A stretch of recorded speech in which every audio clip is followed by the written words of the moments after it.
In the last video we discussed about rational functions and how to calculate their limits, and we tried a few examples of simple rational functions. Now let us see how are we going to work with rational functions in case they have their denominator tending towards 0. So let's say in fx is equal to gx by hx, limit x tending to a fx. Case 1, if hx is equal to 0.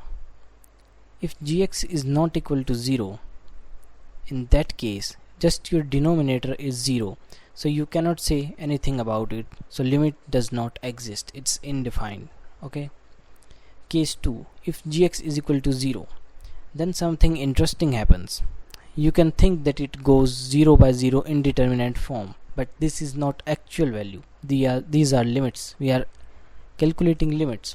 So we can write gx is equal to x minus a to the power k g1x. This is all mathematical machinery. I can show you, in fact I will show you in coming examples what does these means and how to simplify limits in given example.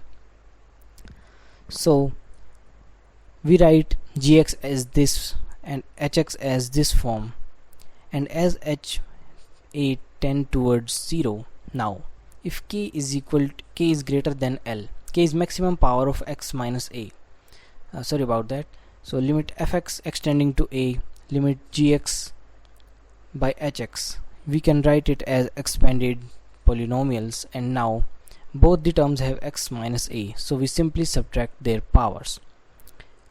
So we get gx by limit h extending to a h1x.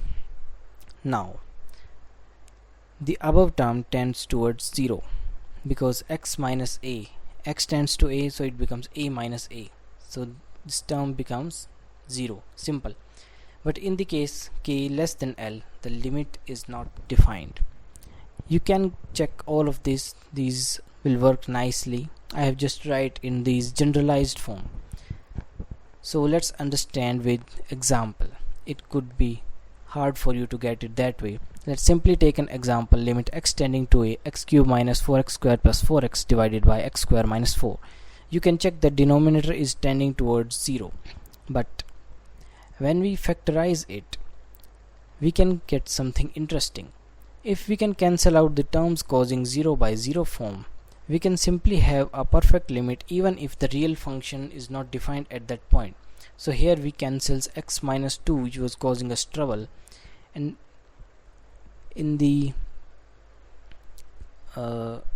x tending to 2 gives us 0.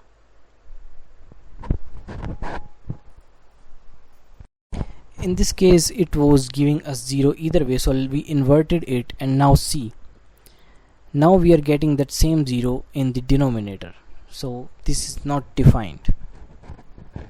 Limit does not exist in this case.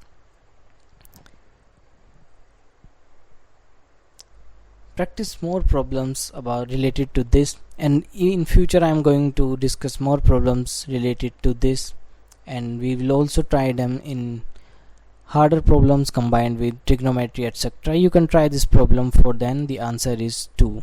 Stay tuned for the upcoming videos.